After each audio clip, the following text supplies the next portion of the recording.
What's up, everybody? It's Rookie Rodrigo, and this is going to be about Schneider's orientation, day 1. For those of you just getting tuned in, I'm making a series on Schneider and what their orientation is like. I'm going to make this series unopinionated as possible. What I mean by that is I'm going to provide you with just facts about what happened throughout the day or the orientation or what happened in my process, my experience, and try to leave my opinion out of it. Reason I'm doing this is when I was researching about getting on with Schneider, all these videos would say, oh, is Schneider right for you? Are they the one?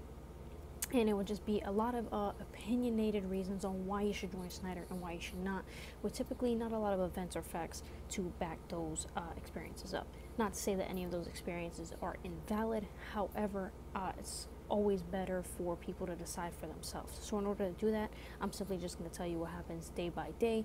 This way you can make the decision for yourself. Now let's get started. I have day 1 orientation here written down, so this way I won't forget anything and we can just go from there. So first things first, a bus will come and pick you up at 6:30 at the hotel, and that is 6:30 sharp. They do not care to leave people behind, so please try to be downstairs in the lobby probably by 6:20. After you get picked up at 6:30, you will head to the Schneider location for 7 o'clock. For our first day, we got called into the classroom around 7:30. Got into the classroom, they had little assigned seats. You just find your name, sit down. A couple people from Schneider came in, basically introduced themselves, explained what Schneider is about. They'll go over kind of a little bit of their policies, what they expect from us. You'll hear these acronyms a lot, SMART, SIRE, and what SIRE stands for, SIRE, is safety, integrity, respect, and excellence. They're going to tell you a little bit about that. They're also going to go ahead and let you know what they expect from you within these next 18 to 19 days. Way one of the instructors explained it, this is a big 19-day interview. This does not promise a job, so be on your best behavior, look your best, and just try your best. They explain they're not expecting any sort of perfection. They just want you to come in and put your best effort in. After that, they went ahead and asked us to grab our CDL and our second form of identification and put it into an envelope that they provide to us.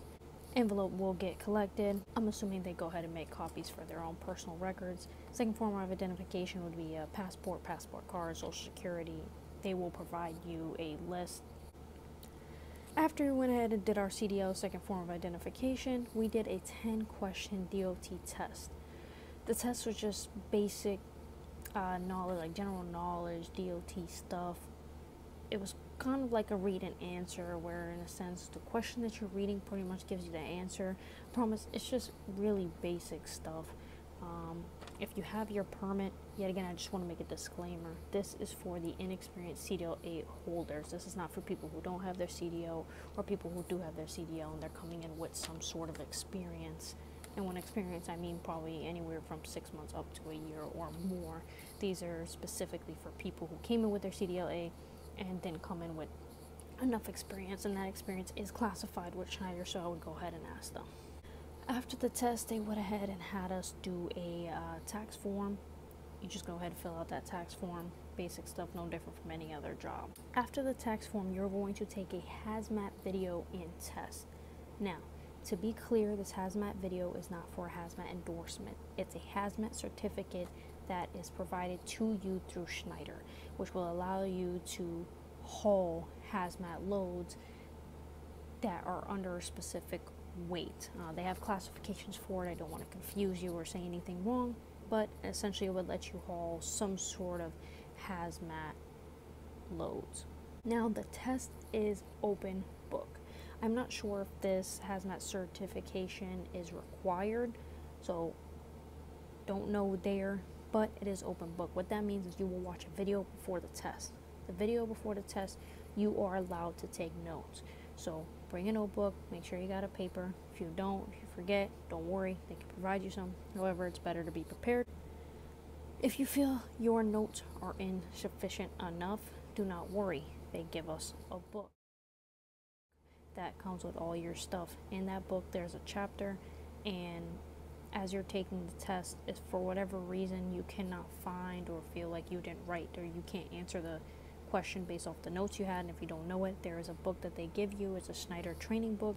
In that book, there's a hazmat section that you can use on the test. So essentially, this test would be very, very hard to fail.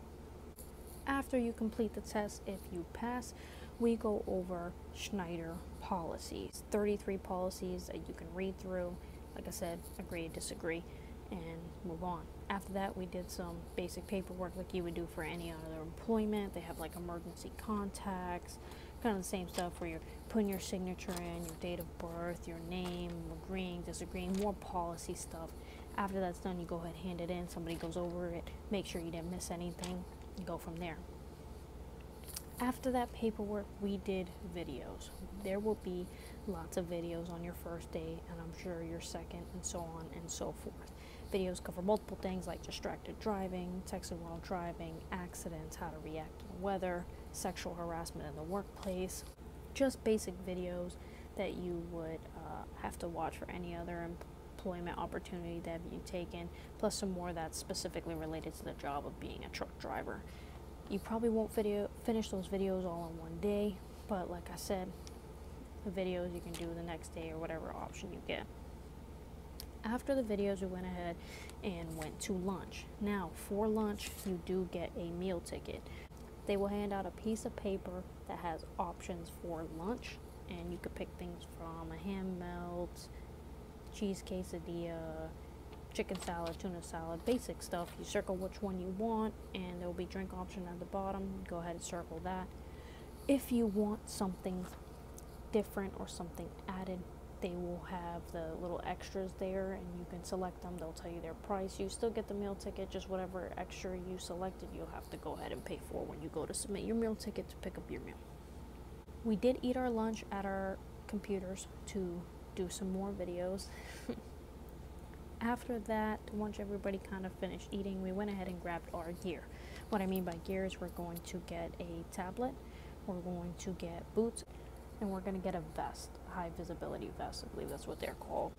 Now, for the boots, if you don't have your own, you will be required to get Schneider's, because in order to continue in the orientation, you will need to have boots. If you do have your own, just go ahead and make sure that on the bottom, the sole of those boots, that it says slip resistant and oil resistant. If it's not stamped on the bottom, they will make you buy those boots. Those boots are $50. You don't fork the money up front. It's going to come right off your next paycheck. I'll post a picture of what mine look like here. So that's it. After we grabbed all our gear, they showed us how to use ELD on the tablet, which is where you go on duty and off duty. Meanwhile, doing that, they also gave us our paper logs. If you don't know what a paper log is, this is what it looks like. So this is the paper log. This is Schneider's paper log that you will have to use every day when you're out on the road doing your dedicated account, OTR, regional, local, whatever. They do use these. These will trump your tablets or your ELDs, so you need to make sure that you know how to use these. They will go over a brief demonstration on how to use these, so I wouldn't fret too much. Of course, if you don't get it, they're gonna set the time aside. They're gonna set the time aside to show you.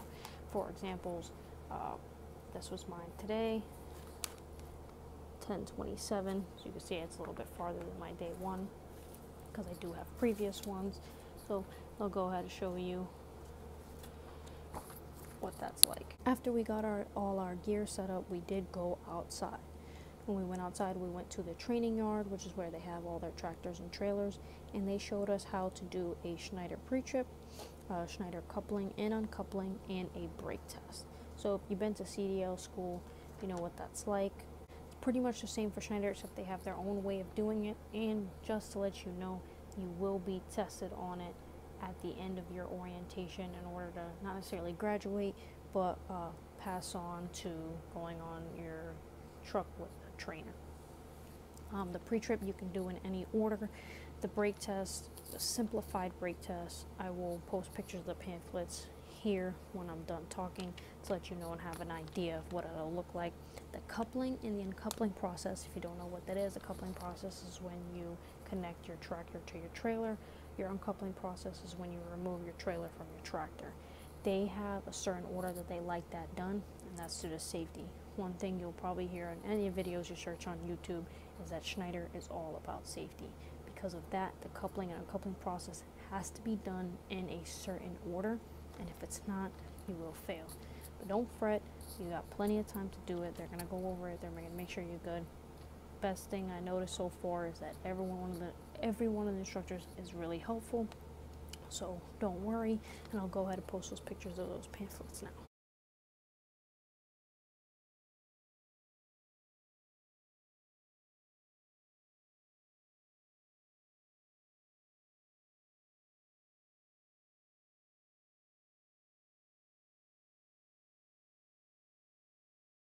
So after being outside doing their pre-trip, the coupling, uncoupling, the brake test, we went inside and we took our last test for the day.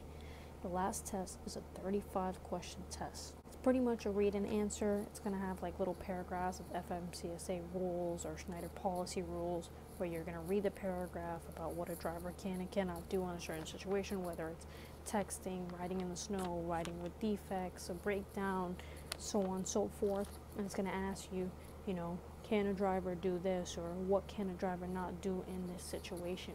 If you read the paragraph, it's literally a copy and paste. It's like they take the sentence out of the paragraph and erase the last sentence or erase the beginning of the sentence. Pretty simple. Don't fret. Just a lot to take in. It's a lot to read. It takes a little bit, but don't even worry about it. After you get that test out of the way, we did that towards the end of the day, so after that we pretty much just packed up everything and got ready to get on the bus and came back to the hotel. We were here at the hotel just past 5 p.m. So that is what the Schneider orientation for day 1 at the Carlisle, Pennsylvania location looked like. I will continue to take notes throughout the days of my orientation. Go ahead and post videos for you guys. If there's not enough information for one day, I will put them together, like day 2 and 3, or maybe day 3 through 5, 5 through 7, so on and so forth. But I'll go ahead and try to take notes on everything that I do in that day, so I can come back and tell you guys and take you step by step with me. If you went ahead and you liked this video, give it a thumbs up. If you did not like this video, go ahead, give me a thumbs down, but just go ahead in the comments and let me know why. I want to be able to improve for you. I want to be able to help you and get you what you need. Quick note to add here as well, when you're outside, you will need gloves and a flashlight. So if you don't have gloves and a flashlight, make sure you pack one. If not, you will have to buy one, and they'll be able to let you know where you can buy one. Alright, that's it for this video, guys. Thanks so much for watching. It's Worky Rodriguez. Peace out.